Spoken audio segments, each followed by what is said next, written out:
So my name's Frank Lavigne. I'm the global go-to-market lead for AI and data science here at Red Hat. And I want to kind of add on to what he was talking about, the road ahead.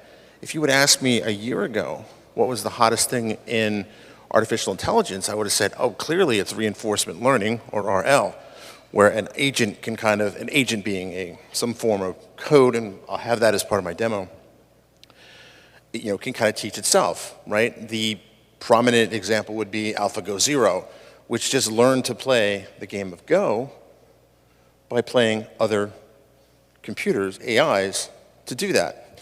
So, but then I think the world changed late November last year with the rise, the release of ChatGPT and the rise of generative AI.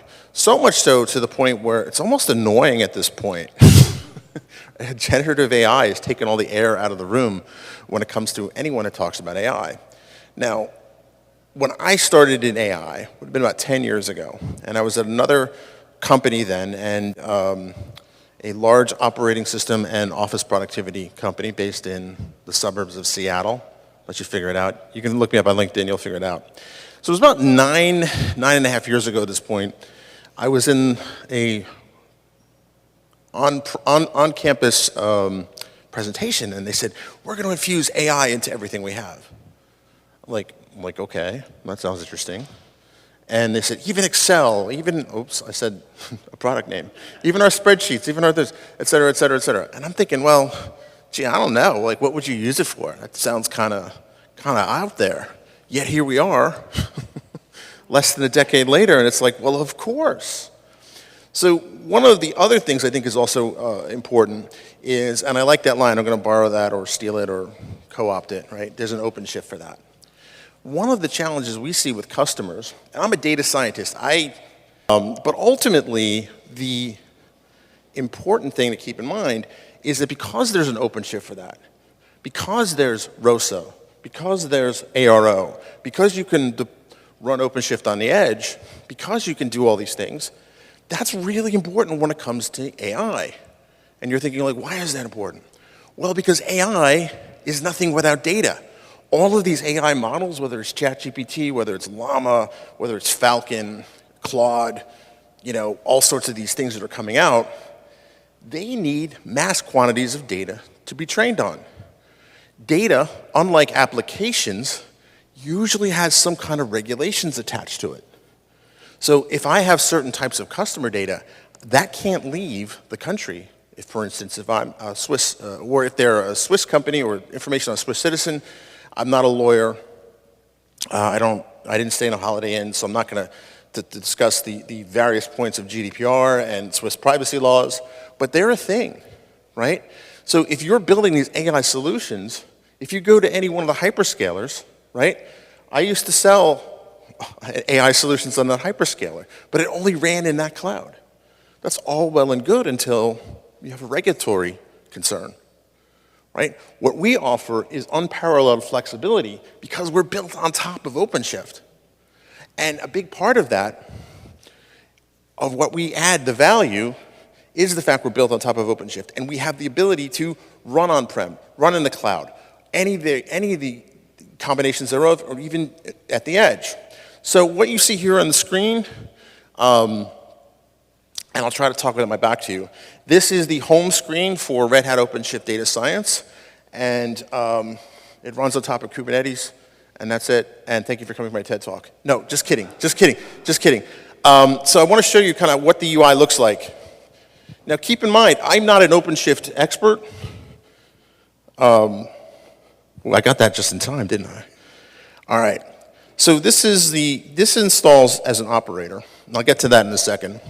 And one of the great things about this, and this is a problem in a lot of data science projects, is that I feel like Oprah, you get a notebook, right? The problem is that I'm using version X of library Y, you're using X+1 of version Y, but you're also integrated Z into it, but you're 2 versions behind because there's a configuration issue there. Data scientists deal with this all the time, and we hate dealing with stuff like this because we'd really rather be working on models, right? So what this lets you do is we have the ability to at least have some kind of framework where you can define a pre-canned image to make sure people are working off the same libraries, right? The same installs, right? And the problem, and this also leads to another problem that ties into secure software supply chain. For data, how many data scientists are in the room? Okay, aspiring data scientists? All right, IT operations? IT ops? Okay, so I can say it. Are you tired of the data science divas, right? They want more compute, they want more storage, more GPUs. What are they doing with this stuff? It's like they're mining Bitcoin or something, right? So it actually turns out that we really do need these compute, and we do need all of these things, because at the bottom of the day, at the end of the day, bottom of the day, time to reload on coffee, we are trying to build mathematical models that simulate reality, right? Or try to predict the future. And as we heard in the previous talk, predicting the future is hard, right? And ultimately, there's a lot of things we'd rather be doing than dealing with base configuration issues. And there's things that you as operations would probably rather doing than meeting the whims and demands of these data science divas. Because over the last 10 years, we've been kind of rare, and we've been kind of treated with kid gloves. But as we become part and parcel of any serious enterprise, we have to play along. We have to learn how to play along with the team, as opposed to being off on our own, and we produce a model, and that's it, right? There's an entire workflow and process. Oh, I didn't get it done. There we go. So what I have the ability here is I can just say, hey, I want this type of container size, right? I want this type of compute. These are the number of GPUs I want, and this is what the base image I want to start with. You can also define your own through Docker files and things like that. But you do at least have a framework where you can kind of limit what the data scientists are installing, right, and running on your cluster. You have some mechanism of control. All right, so I'm going to go here. And this is my existing workbook. So data scientists typically work in this tool called Jupyter Lab or Jupyter Notebooks, right? And it's basically a way you can integrate code, images, and all of that, but do it in a way that is fairly visual. So for instance, here is a, boy, good thing I have my glasses. This is code. This is what's known as the fashion MNIST data set. And basically what this is going to do is that given 70,000 images across 10 categories, we're going to be able to determine what type of item that is. Now, it doesn't look like any sneaker I would want to own, but the reason why it's colored that way is to do with pixel density and things like that. All the things that data scientists really care about, right? That normal people wouldn't care about. But what we're doing is that we're training all these images, and we're going through, and we're actually building a neural network. And I could run this on the fly, but it takes a few minutes. So it's actually going to go, and it's going to learn how to classify a particular image. So for instance, it's 93% certain that that's an ankle boot, and sometimes it's not always so clear-cut, right? So it's actually a sneaker, but it said it's a sandal, right? So one of the interesting things, because my background is, my degree is in computer science and software, and I was a software engineer for more years than I care to admit, before switching to data science, is that this is very probabilistic, right? Traditional programming tends to be very deterministic, right? And it's ironic because it's based on a field called mathematics, which, 1 + 1 is always 2. But probability and statistics are a big part of data science and ultimately AI. So that's why when you we at least have an excuse to say, when's it going to be done? Well, I don't really know. There's a high probability of this. So if I go here, you'll see I could run this, but what I really want to show is kind of a real example. So if you have your phones, if you scan that QR code, you should be able to take a picture, point your camera in this direction, and I'll stay out of the way. What it's actually going to do is it's going to launch an app.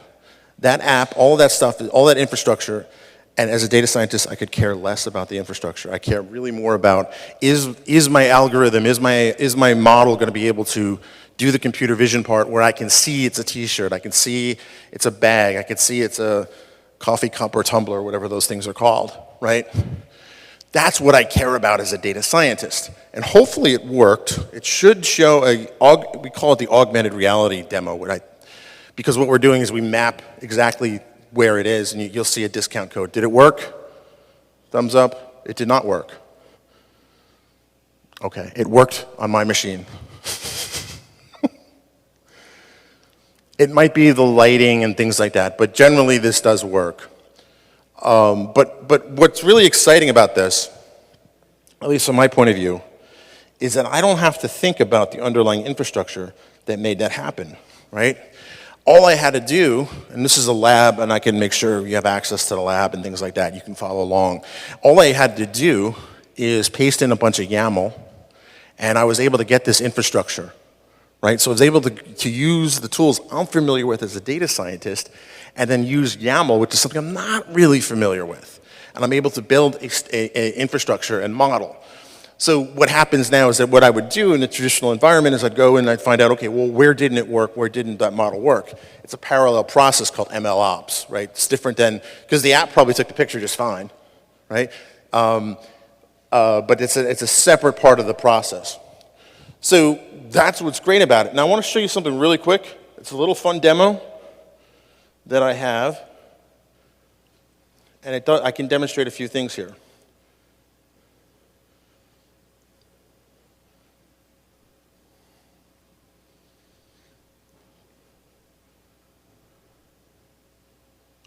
All right, so I have a repo here. I'm going to copy, I'm going to git, and I can clone a repository. I'm going to paste that in, and if all goes well, I will now have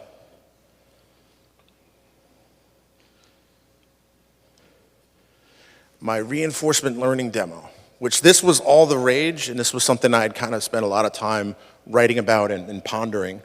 And I actually gave this in Vegas, so hence the slot machine theme. It's a multi-armed bandit program. And basically, what I like about this demo personally is that there's no gobbledygook, right? It's just straight math and probability, right? So you can actually look at the source code, and you'll find out that, hey, maybe you don't need TensorFlow to do a complete learning thing, right? Because with those libraries, a lot of that stuff is hidden, the complexity. But this here, it's just probabilities.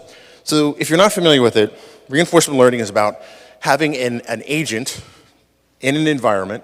It takes note of its environment, then it takes an action. Then, once the action happens, the state of the environment is updated, and the agent gets rewarded or punishment. Now, this is where I have to ask you to suspend your disbelief about how do you punish or reward a robot or code. Just let that slide for a second. And this is ultimately what I'm going to do is simulate, it's called the multi-armed bandit problem. And it's basically, given an n number of slot machines, how do you figure out which one has the best probability, right? Then you get into how do you maximize your earnings. So, well, this is all Python code, right? Not exciting stuff.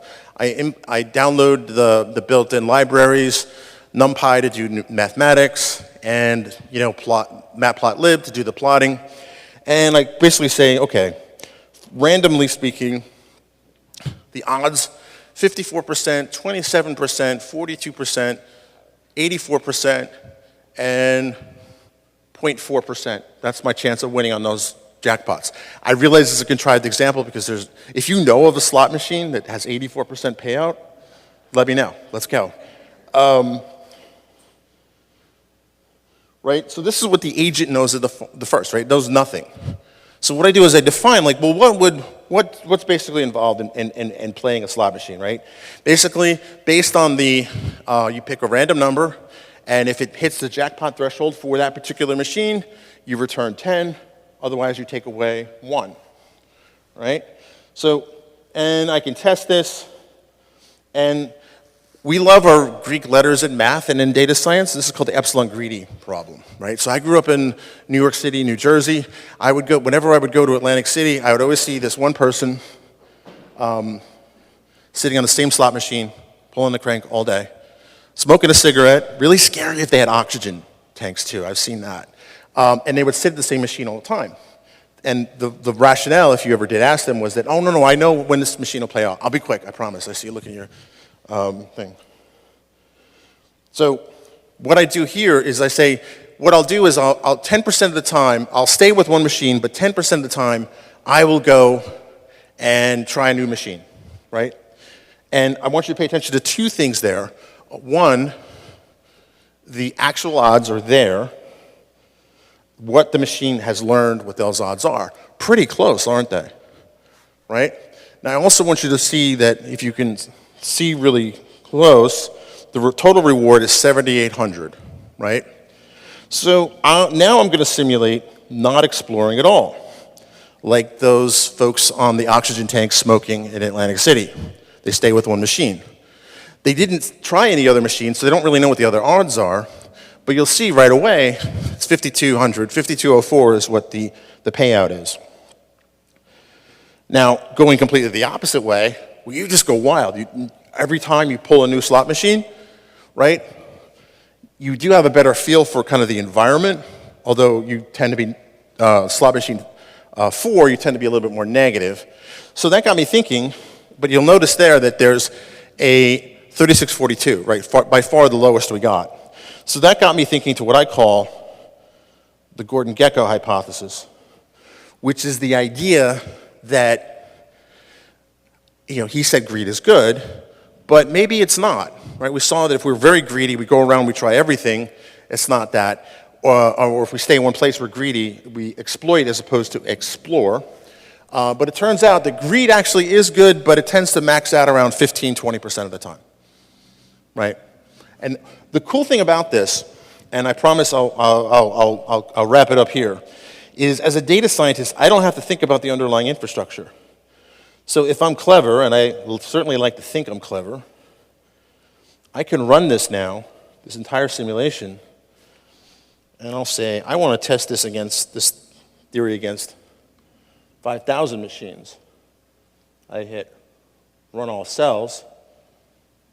It'll take a little longer, but in the background, OpenShift is spinning up, and based on the environment I have available to me, it's spinning up more machines and more clusters, right? So this is what I would do as a data scientist, and I would annoy you operators, because I'd suddenly go from a pretty light workload to a very heavy workload, right? I don't have to think about that, and you as IT ops don't have to worry about it either, because OpenShift handles it. That's all I got, so I understand you're next. So any questions, feel free, I'll be here all day. You have a question?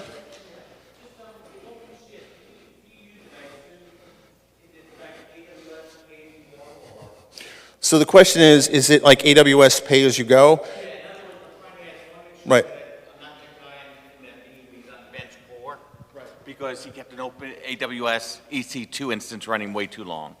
I just want to know. So the great thing is that there's an OpenShift for that, right? I don't really know. I mean, obviously I can figure out by the URL where it's running, but I wouldn't care. So this is done. You can set up automatic time downs, even within this product. You can say, if the notebook's been idle for 2 hours, you can shut it down, right? That sort of thing. Yeah, because I feel your pain. I've done that too with EC2. Yeah.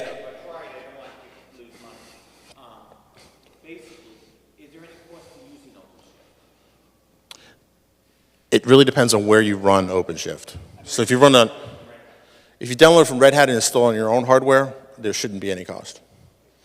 Yeah, that's what we found actually, because if you start doing the math on, particularly around some of these large language models and how much training they need, and if me as a private person, I want to train a large language model, I want to have fun with it and experiment, it's probably cheaper for me to rent those GPUs and the compute from Amazon. If I were to get a well-funded startup, and I'm going to have that machine burning, the GPUs burning red 24/7, it's probably cheaper for me to buy it.